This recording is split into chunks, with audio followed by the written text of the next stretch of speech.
Rufio, Rufio, Rufio. Oh, so there's a Rufio back mention. in Neverland. We're back in Neverland, guys. There's a Rufio mention in this episode. Can I just say? I want to say it made me a little mad that Rufio's not in this episode. I know. He's my favorite character. They could have definitely named one of the Lost Boys Rufio. But they wouldn't We're just be saying. as cool as Rufio.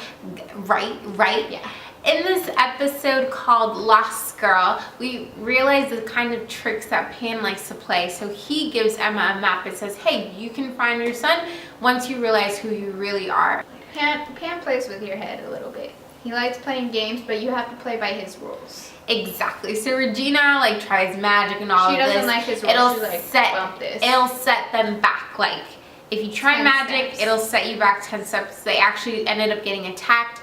And actually, Charming ends up wounded by this thing called Dream Shade in Neverland. And it basically is like a poison that kind of can kill you slowly. So we know that Charming's wounded by the end of this episode.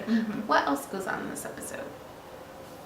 So Emma is kind of having contact with Pan a little bit here and there. He kind of shows up and gives her little hints and little things. And by the end of the episode, like, she grew up with this orphan feeling. We know a little bit about her past. Her parents kind of gave her up, and she deals with this. In the very beginning of the episode, it shows how Henry also went through this. She gave him up for adoption. So at the end of this episode, or towards the end, Pan comes and threatens her, and he says, you know, you may feel like an orphan, but now you'll actually be one. So the map game was all about Emma finding her identity, but Pan is so evil that he wants her to find the negative side of her identity.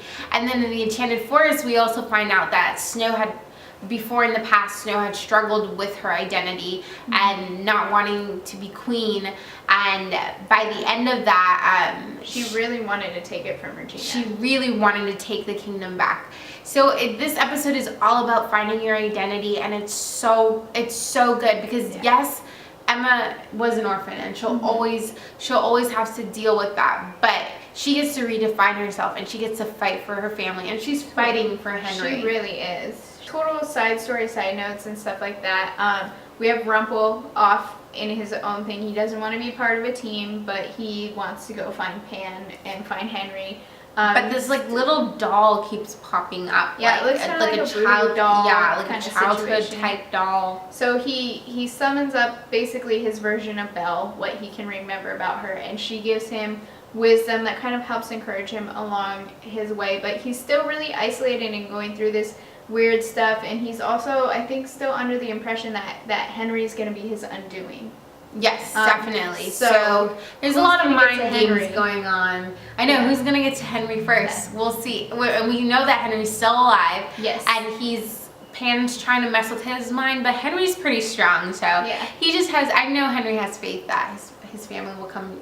Plus he's got the Charmings. He's got Rumple. He's got Emma and Regina all on his side. I'd be scared, Pan. And we got one Pan. I would be scared. I would be scared. Run and hide, because they gonna get you. They gonna get you. Alright guys, that was it for episode 2, Lost Girl.